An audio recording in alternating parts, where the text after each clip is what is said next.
بثواب المحسنين، ومن عمل المعاصي فهو مع الخاسرين، ولن يضر الله شيئا، وسيجزي له الشاكرين.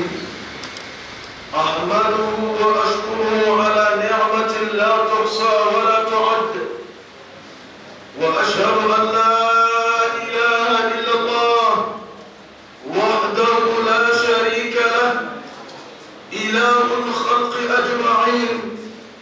وأشهد أن نبينا وسيدنا وحبيبنا محمد صلى الله عليه عبده ورسوله، بعثه الله سبحانه وتعالى بدين الحق في جميع أطرافه.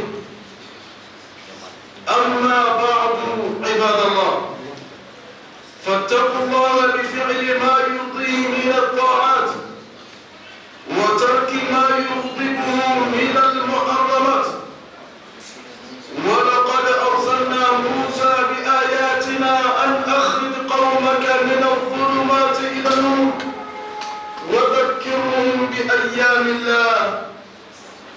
قال تعالى: ولقد أرسلنا موسى بآياتنا أن أخرج قومك من الظلمات إلى النور وذكرهم بأيام الله. ومن أيام الله المعظمة عند السلف الصالح 10 الأول من شهر ذي الحجة، و10 الأواخر من رمضان، و10 الأول الذي نحن فيه من شهر الله المحرم. قال جل جلاله: وجاوزنا ببني إسرائيل البحر فأتبعهم فرعون وجنوده بغيا وعدوا، حتى إذا أدركه الغرق قال آمنت أنه لا إله إلا الذي آمنت به بنو إسرائيل وأنا من المسلمين. الآن وقد عصيت قبل وكنت من المفسدين. أقول ما تسمعون، وأستغفر الله الجليل لي ولكم ولسائر المسلمين من كل الذنوب والمخالفات، فاستغفروه إنه هو الغفور الرحيم.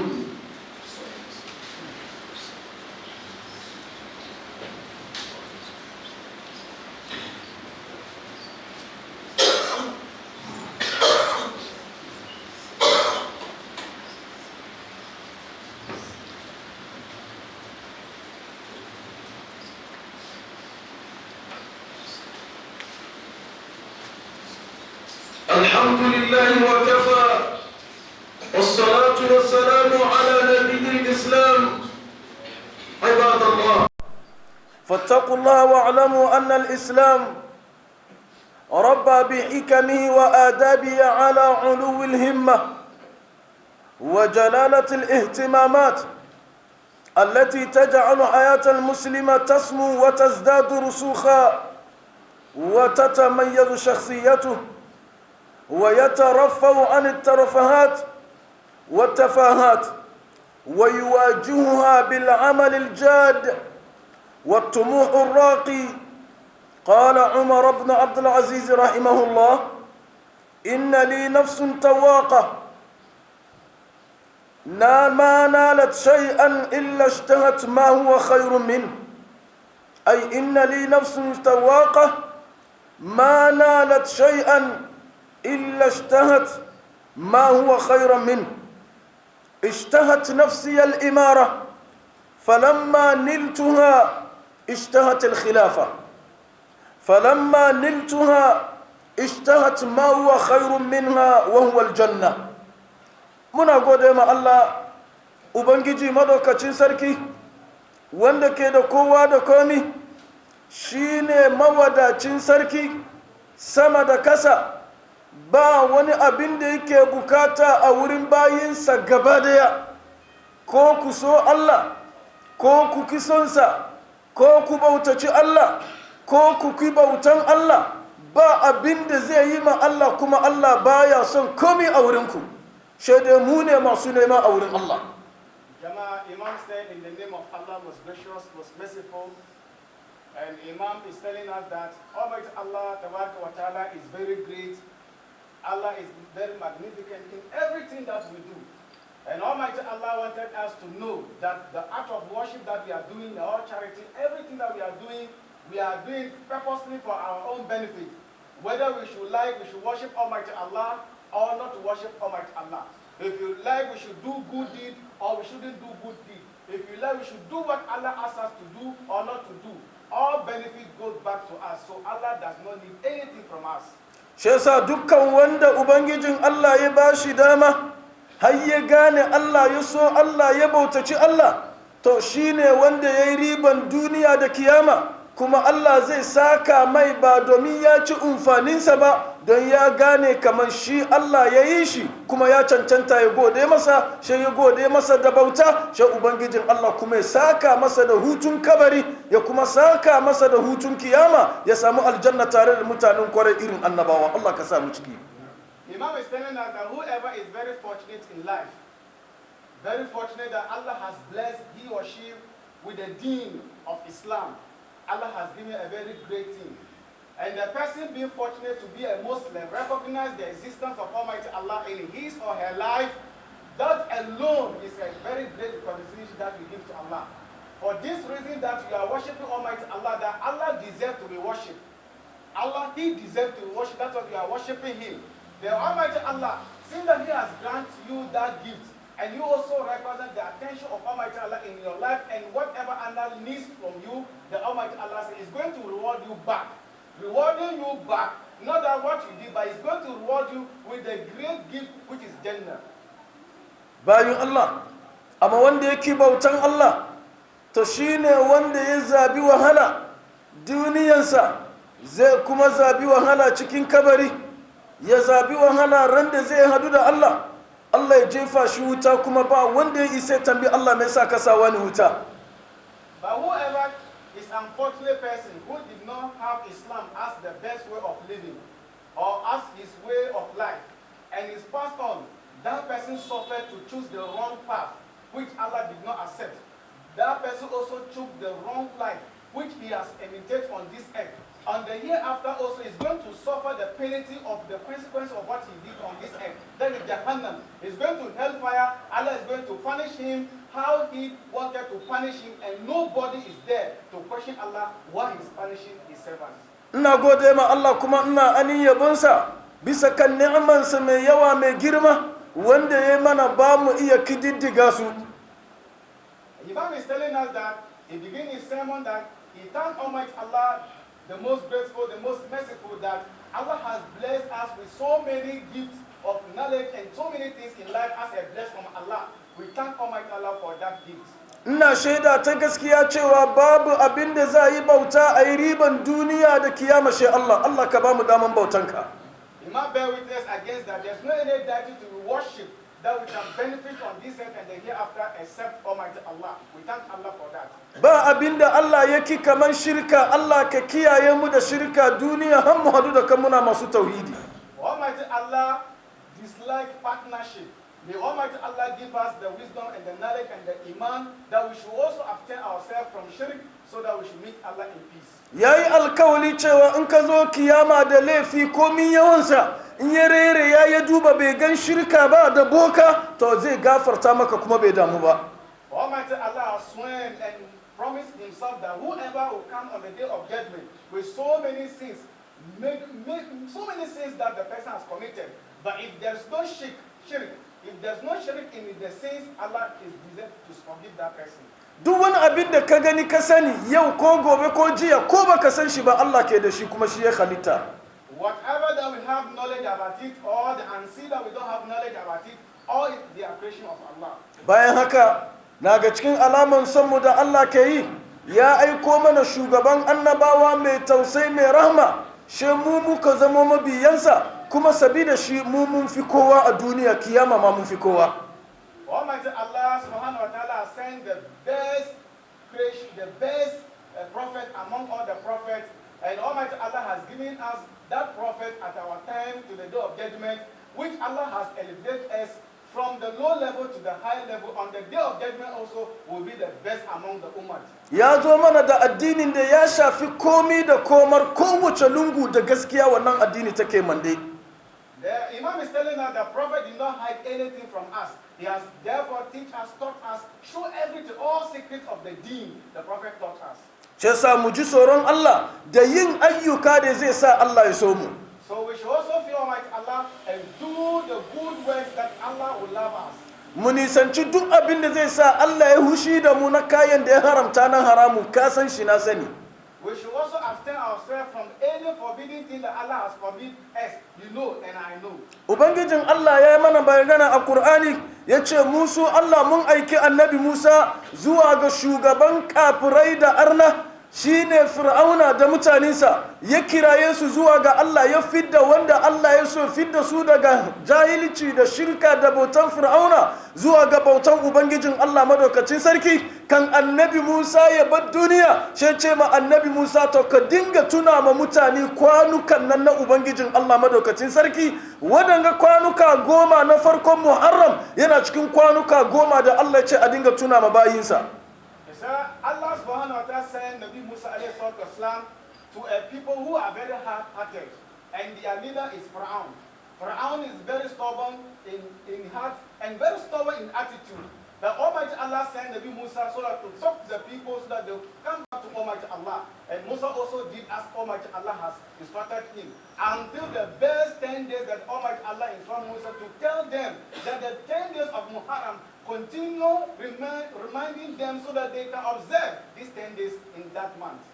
Da a duniyan Allah babu wani rana da ke da daraja ya kai kwana 10 na wanga rana, shi sa addinai da suka wuce duka wannan kwana 10 ranan bautansu ne. Shi ma'aiki alaihi salatu wassalam ya shigo kasan Madina ya tada Yahudawa kuma suna bautan wannan kwana 10 da yin azumi. Shi ya tambaye su me wannan azumi, suka ce muna yi ne gode ma Allah da ya kwace annabi Musa a hannun Fir'auna, ya bar mutane suka fahimci kamar ashe Fir'auna ba Allah bane ba kowa ba, Allahn sama shine Allah, Allahn kasa shine Allah, shi kadai halitta bai nemi taimakon kowa ba, gagara misali gagara ganowa.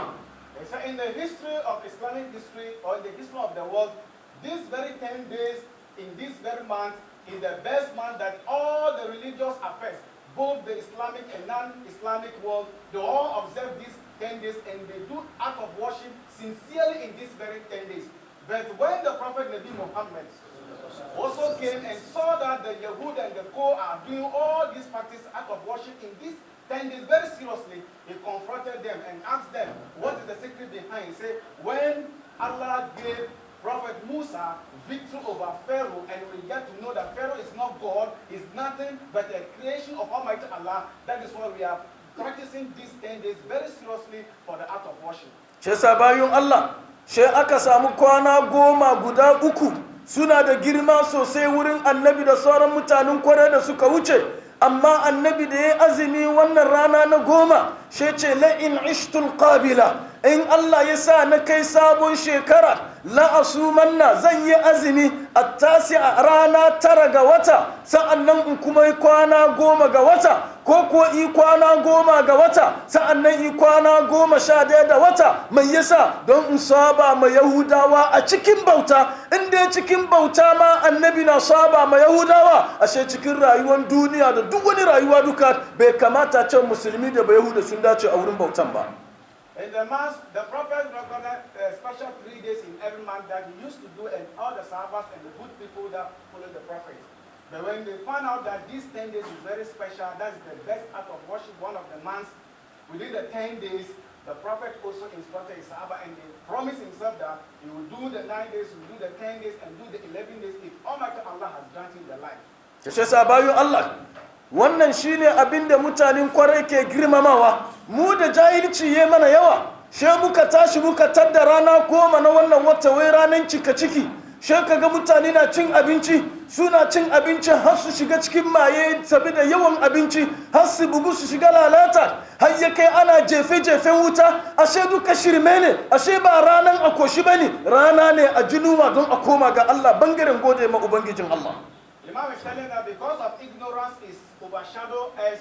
That is why most of the times people understand that the 10 days that the Prophet is talking about, the 10 days of Nabi Musa, meaning that they should be eating, overeating. So many people overeat, enjoy, and do all sorts of things. Even people are trying to show the styles of throwing fires, showing all those appreciation that they are doing for that purposely for the Nabi Musa time, which is very ignorant. Instead of you trying to abstain from food and fast so that you can be praying, making dua for Almighty Allah, due to ignorance, we do the upside things in Islam.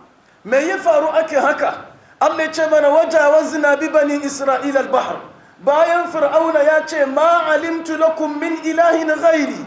Ai in akwai wani Allah ma to ba shi ne Allah. Ya kuma ce ana rabbukumul a'la, cinku da shanku ni Fir'auna ke baku, ni ne ubangijinku. In ma akwai wani ubangijin to kasa na yake don ni ne a'la. Waɗanda zan tuttuwa duka Fir'auna ya yi shi, Allah ya kyale shi, ya sha kafirci, ya kafirtu, ya aiko mai Musa, ya rena annabi Musa da addininsa, shi ya nemi ya kashe musulman duniya da masu bautan Allah, shi Allah ya ce ma Musa da mutanensa, ku tashi ku bar garin nan na Misira, ku ketare ruwa, ku je ku bautaci ni ubangijin Allah. Sun bar wuri, suka ketare za su je bautan ubangijin Allah. Fir'auna ya tashi cikin dare, irin lokaci da muka baro Ankara na asuba, ya bi su don ya kashe su, yana mai cewa inna هؤلاء لشرذمة قليلون. ai wadanga mutane ne yan kadan. Annabi Musa ya tara mutanensa, sun je sun kai bakin ganga, ina nufin teku, ga sunan ga teku, in sun juya baya kuma ga Fir'auna da sojojinsa suna zuwa.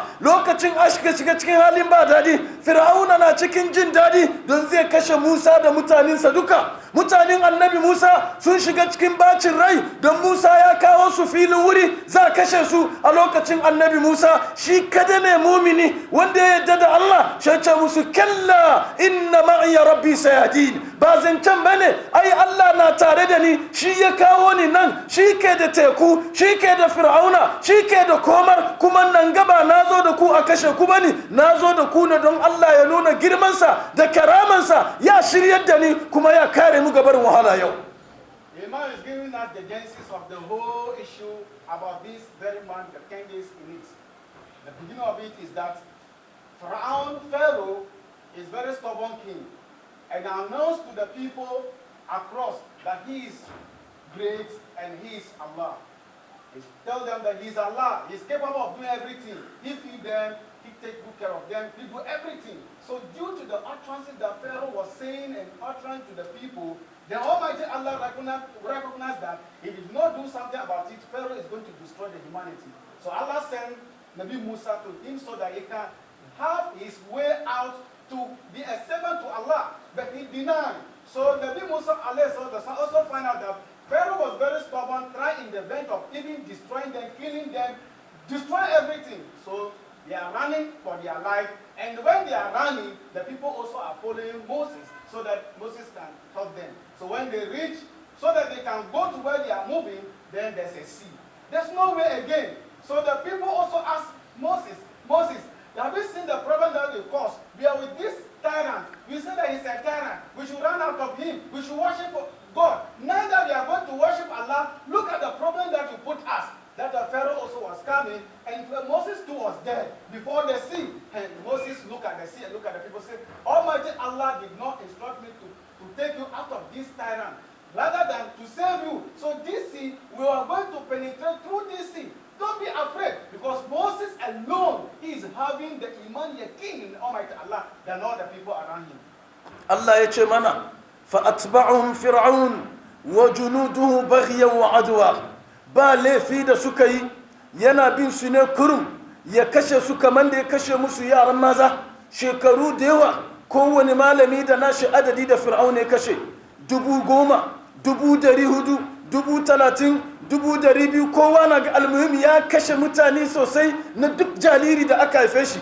Yanzu ya bar batun jarirai, zai kashe ma iyaye ne da kowa gaba daya. Allah ya ce baghiyan wa adwa, zalunci ne kurum da kiyayya ba don kamar ba, don sun ce Allah shine daya wanda ya halicce mu, ya kamata mu bautace shi. Irin shi yau kuma Yahudawa na Faransa, na England, na America suke yi ma musulmai a duniya kan banza. Ba laifi da muka yi in ana kashin mu wa mu 'yan ta'adda, so suna zama suna dariya, amma yanzu da kashi ya kai kansu sun gane kama ashe mutum na da daraja. Shine ubangijin Allah ya ce da 'yan farkon suka yi, shine Fir'auna adrakahul gharaku, ya zo ya kai gashi ga mutuwa.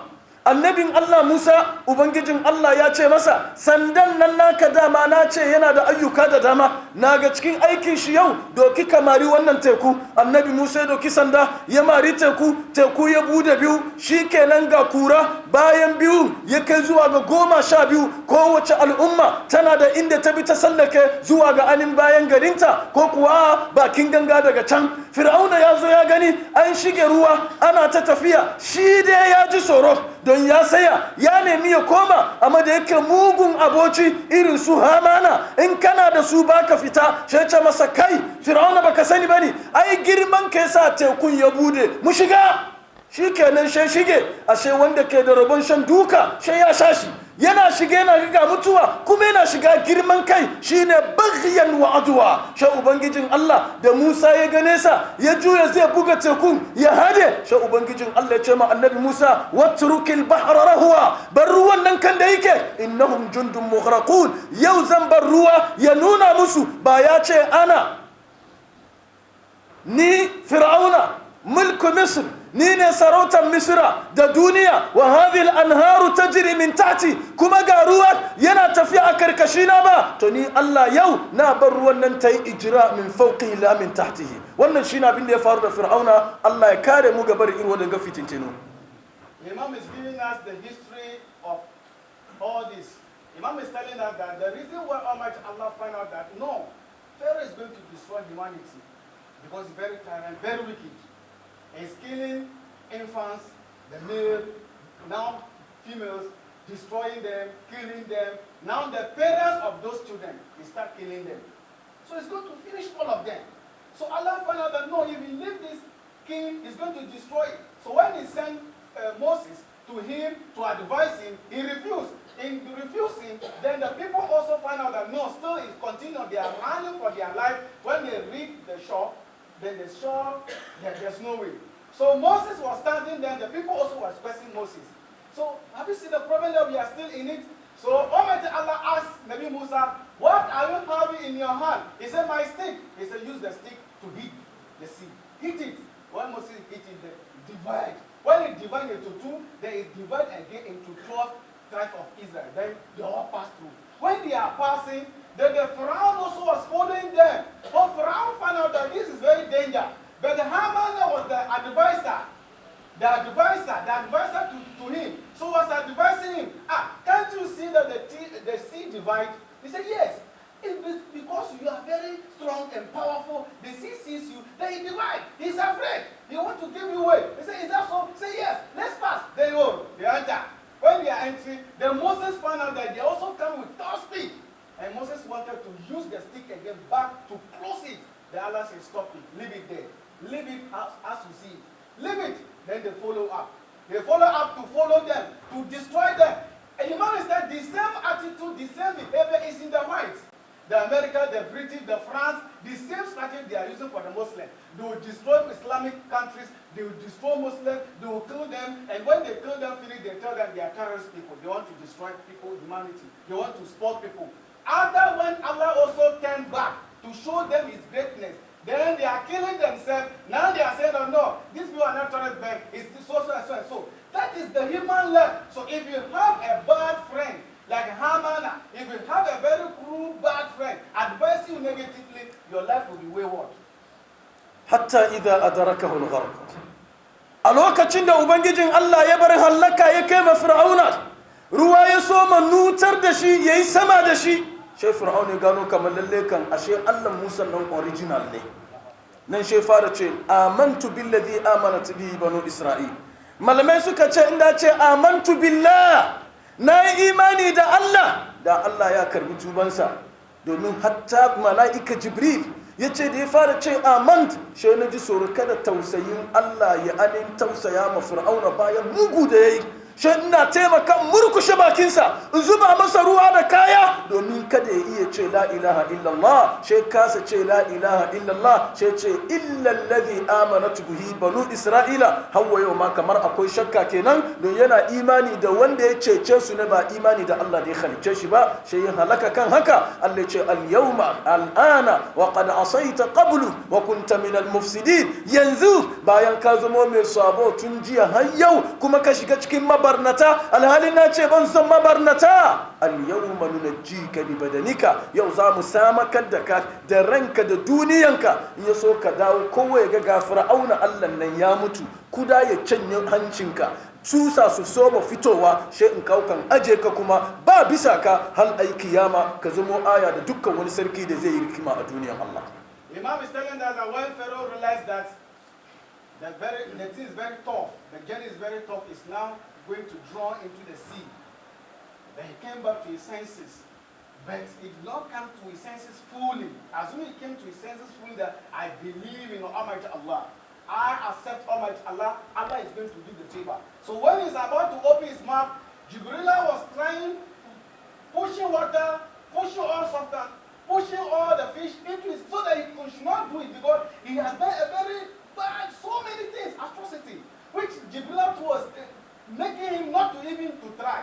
Then he said that he believed in the God of the Israelis, meaning they still not believing in Allah. So Allah Almighty sees that still Pharaoh is proving stubborn. Allah destroy him, and Allah said you destroy him, he will never let him the rod to lost, but rather you will therefore bring him back to the earth. So there should be a witness to all human beings that will be following Pharaoh. He will let his body to be on the earth until the day of judgment, before Allah will do what he wanted to do. Shi yasa bayan Allah mutanen Hok a cikin kasar VOLTA REGION, ina gaya muku ku dubi girman Allah, ku canza gabarin jin daɗi da lalata da ababa da ke gudana. Sakaran jiya nan muke wazi, wani zuwa da muka zo ga disco nan ana kuwa, ga nan ana kuwa, in ka shiga wurin kuma yaranmu ne zalla musulmai. Ba taba samun nasara da haka, wahalan da aka yi an jima ana yi, in dai ba an dawo gabarin shaidani ba. In dai wannan zai ka samu miliyan daya, ka je ka sha wiwi, ka hada tramo, ka bi mata, ka shiga wurin rawa, ka je kai kaza, wallahi wahala haka zaka hal ka mutu kana cikin wahala. Ka je kiyama kuma ba riba. In ka samu kudi daga kashe Allah, in akwai hakkin Allah ka bashi, akwai hakkin talaka ka bashi, masallaci ka taimaka, maraya ka kula da shi, to ka kare lafiya duniya kuma ka je kiyama ka samu alkhairi mai yawa. Amma ko me ka tara nan duniya, muddin ba tsoron Allah a cikin wahala zaka je ka kare da shi. Allah ka kiyamu da haka.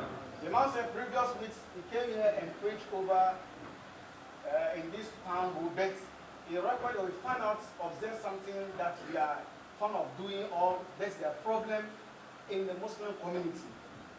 What is the problem? That when he was preaching, giving the sermon so that people can change to positive, whereas there's also a place that people are enjoying themselves, playing music and enjoying themselves. Oh, and behold, if you went there and to observe who are those people over there enjoying themselves, playing music, interrupting into the affairs of Almighty Allah, you realize that it was the Muslims, the same Muslims who based there drinking, taking their tramo, the tramo with we and alcohol, cigarettes, doing all sorts of fornicating. How can you be doing this and telling Almighty Allah to give you victory? There's no victory in such life. We should stop it and have the clear way so that Allah give us the victory. Shi yasa bayan Allah masu albarka, wannan zuwa daban ne kuma mun yi wazi yau. Amma laifin fitan wazin na raba shi na ba kowa. Malamai na ciki, sarakai na ciki, sa'annan kuma kuna ciki. Rashin fitan wazi hallaka ne. Rashin zuwa ani wurin makaranta kamar irin ranar Juma'a da sauri hallaka ne. Ka saura kana mande kasuwa tun da safe har yanzu ba sai ba, lokacin sallah za sai, to ko an sai ba albarka. ya kamata ka zo ka ci da Allah. Annasu fi masajidihim wallahu fi qada'i hawaijihim. Mutane kuna cikin masallatayanku, Allah kuma yana biya muku bukatunku. Shi yasa ku kula da Allah, Allah kuma ya kula da ku. Amma in kun yi banza da Allah, za ku wofinta. Allah ya manta da ku, duniya ta manta da ku, sama ya manta da ku, ruwa ya manta da ku, rana ta manta da ku, ku wahala, ku kare cikin wahala kuma ku samu kanku jahannama. Allah kai mana kariya da haka. Imam said today there will be a sermon, a dawah at our Zongo over there. He is pleading and therefore giving the information to each of us, the kings, the imams, the laymen, everybody that should carry the message across. We should try as much as possible to come over so that we can listen to the program and participate in it fully. Not that we waste our time doing other things until night. Night still we say we are doing business in night. No, it will not be fair to Allah that we are doing business from morning until evening. We are still doing business to neglect the work of Allah. And Allah is going to neglect that. Heaven is going to neglect that. The earth will neglect the air. Rainfall, everything. It means that we are going to suffer. Whatever we gain, we spend it wayward and will not benefit out of it. So we should all come and send the message across, and we come into our numbers today early as possible. Yanzu labari biyu gare ni da shi za mu kare khutuba. Na farko akwai mashari' na tadamun al-islami. Shine yanzu arzikin mu musulmai na zakka da ke aje kasa ya kai a ce ba talaka ko guda a duniya na musulmai. Allah ya sani ya raba mana. Kudaden na zube cikin bankunanmu na musulunci, amma arna sun ki mu kwace wannan kudi mu yi amfani da shi. In ka je ka taba kudin sha ce hey za ka je kai terrorist da shi. Shi yasa an kasa tabawa. Allah da zai taimaka mana a university da muka bude Ghana, balaraben da ke ciki ke karantar da history gashi ne nan tare da mu. Shi muka ce masa yaya za mu yi mu bar bara garinku na ku gina mana masallaci, ku gina mana makaranta, a gina ababa ya saura daji ma ba amfani da shi. In ya so mu dinga samun kudaden ku muna kasuwanci, in ya so mu yi riba kamar da arna ke samun kudaden arnan fararen fata suke kasuwanci. Shi ce ai sauki ne in dai mun shiga larabawa da kasuwanci mun samu kudi, amma mun shiga su da sunan bara bature bai yadda, don da an baka ya ce me yasa aka baka bi mana za je a jina wani mugun mutum ne. Shi yasa mu shiga da kasuwanci. Shi muka bude wannan the project da muka bude ta ba komar bane, kasuwanci ne tsakanin baki da balarabe. Yanzu haka an soma ana ta registration ana shiga. Mun zauna da malaman ku naho gaba da sarakai muka tattauna kai, suka karbe shi suka amince, amma hawa yau abin bai fita kan da muke so ba. Kamar da ya fito su wulare muna neman mutane 100,000 zuwa ga anin 1 million. Ya so mu je da su mu kwaco wannan arziki a zo a raba musu su yi kasuwanci. In ya so babu riba, ba ka biyan interest a ciki, a iya bude banki na musulunci. Bisa kan haka shugabanmu na AHLU SUNNA Hajji Umar yana ciki da wannan balarabe da ke tsakaninmu da larabawa, ni kuma da malamai muna tsakaninku da su, har mu iya mu hada mutane don mu iya mu yi wannan matsayi. Ta shi sa shi ya kawo mu. In ka je wurin Abu Zaid akwai forms da ake bayarwa, yau mun zo da shi muna tare da shi nan. In ka gama kai ma karbi, ka ga ababa guda hudu ne damun mutum duka na duniya wuri yake. Waɗannan ababa guda hudu in bai zama abinci ke damunka ba, wurin kwana ke damunka, ko abin da kake so na rayuwar kai da kanka na yau da kullum, ko kwa kai ka wuce wannan kana son ka gina duniya ne. Shi yasa kana cikin aikin zinariya ko tone-tonen kaya da Allah ya bayar, kana son a taimaka maka kai wannan, ko noma ko sayan kaya daga gari zuwa gari, shi kake so ta doki form. In ka fil ka kare, je ka ba Abu Zai da sauran malamanku sun aje maka shi. Abinda za ka dibiya kai ana ce mai share 1000 za ka dibiya a kai. In ka riga ka dibiya shi a kai, in Allah ya yarda wata uku aka samu waɗannan adadi na mutane, to kudaden ya dawo zuwa gare ku, ku zo ku gane su masu yawa. Ba ka da interest, ba ka dan ka mutu abi matanka bashi, ba ka da shi ka zo da collateral, ba ka da shi ka yi kaza, kana nan ne kurum abinda aka sallama maka shi za ka biya komi yawan shekaru. In kana ci gaba, dama arzikin musulmai ne, she musulunci kuma na ci gaba da ka. In kuma kana cikin kasuwanci she kana komawa baya, she musulunci kuma na komawa baya da kai. Mai yasa? Don kai musulmi na arzikin kuma na musulunci ne. Shi yasa wannan shi ne abin da ya zo da mu da wannan balarabe. In an gama ka sai daga nan akwai yaro yana da kara form, za ka ba shi 10 CD ne ya baka, she kai fil. In ka kare ka je ka ba Abu Zai ko malamanku daga office can a ci guda. In Allah yadda zai kai mu maza mu dauka mu kai ma larabawa, ya so a zubo waɗannan kudade da yaddan Allah, sa'an nan da addu'anku. Wannan shine farkon sako. sako na biyu. Imam is telling us that there's a project or a business transaction that will be going between the Muslims and the Muslims. We have a lot of resources, a lot of wealth across. We have money. If the Arabs now, they are tired of begging, and the white world also, we have so many money in our bank. When you're going to take money out of your bank and give to somebody or whatever project, they will question you. Are you normal? Are you okay? Is your senses correct? Are you clear? Are you that? They will be examining you until the manager will call you in office, interview you until they release that money and find out that who are you giving the money to? What are you going to use the money for? Thinking that you are going to build someone to come and destroy them, terrorists. That's why they are doing that. So it's very difficult. And if you go to the Arab also, always begging. Now they are tired of begging. Begging is not the best attitude for a Muslim. So there's a business that is going to make us together so that we have that common union among we and the Arabs. And that business meaning that we are going to enter into some agreement and process. The Imam is telling us that the best way of it is that they talk to them, they say there's a lot of work, there's a lot of money across that they will be giving so that not that they will come and build the mosque for us and the mosque will be there, but rather they will let us invest ourselves and our money into the business and they will support us. So Imam is telling that they have a negotiation with the Arabs and they built an university also. One of the historian lecturer, that is the Arab man between us, he's a teacher over in the university, he's a history teacher. He also, with the Sheikh, they are doing that partnership so that they can get that work back to us. The problem is, how are you going to get it? He said the way to get it is to establish a business forum. A business forum that the Islamic world is doing business. We are doing business, and how are you going to go? To fill your form with 10 Ghana cedis, then you add 1,000 Ghana cedis on it, so that that form will be given to them so that they can submit it for you. Then when they get like 100,000 people or 1 million people across, we are Muslims, they are going to send those funds to them. They are going to release back the huge funds with them so that the targets, we are doing business. Through that, we are going to get money to do business, farming, mining, all sorts of business. You are a Muslim, the money is for the Muslims. There's no any collateral that your property could be given. No, free, there's no any interest, no any riba in it. So we should try as much as possible. After the Salat, there will be one person at the doorstep giving the form for 10 cedis. When you fill it, we add your money, give it to Sheikh Abu Zaid, or go to the AHLU office at Achibuda and submit it over there. If Almighty Allah helps and therefore put barakah in it, we have 100,000 people, 1 million people across as Muslims, then they are going to submit it so that the business transaction can start between us. Zance na biyu na karshe dama ba ko muke mun zo tukunya na girma ne ku yi hakuri da mu. Na biyu shine game da yara almajirai masu hadda Qur'ani da yaran ku za ba da hanya kenan. Muna yawatawa kamfi da yaran turawa da larabawa da yaranmu da muke da su a East Legon a Accra. Wannan shekara in Allah ya yarda kamfin da zamu yi cikin bada hanya cikin wannan wata 22 zamu zo nan ho a yi wannan kamfin.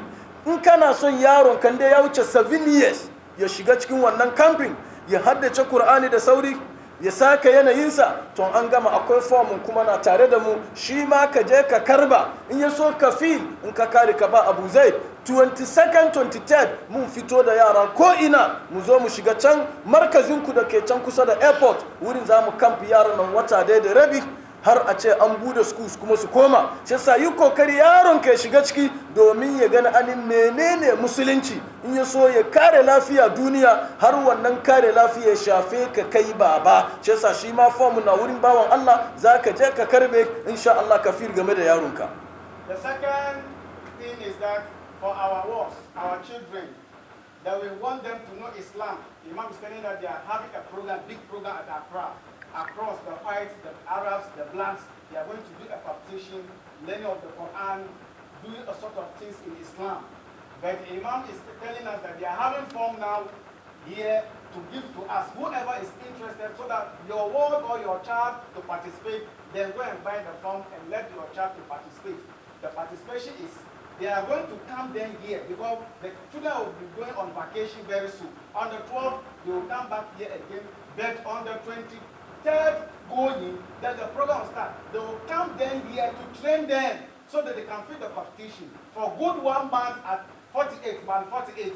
So everybody should try and buy that form and let your child to participate so that the child will know Islam and know how to recite the Quran. Will be a sadaqah to jariyah to you on this earth and the hereafter. Everybody should try and let his or child to participate. اللهم أرنا الحق حقا وارزقنا اتباعه وأرنا الباطل باطلا وارزقنا اجتنابه آت نفوسنا تقواها زكها أنت خير من زكاها أنت وليها مولاها اللهم ربنا لا تلبس الحق عنا فنضيع برحمتك يا أرحم الراحمين يسر لنا كل عسير فتيسير العسير عليك يسير برحمتك وجودك وكرمك يا أكرم الأكرمين اللهم إنا نسألك أن تباركنا في غانا ومنطقتنا فولتا خاصة هو اللهم ربنا بارك لنا فيها صاعها وبرها وكل شيء فيها نسألك بركتها ونعوذ بك من شر الدنيا والآخرة برحمتك يا أرحم الراحمين اللهم ربنا قلت وقولك الحق المبين ادعوني أستجب لكم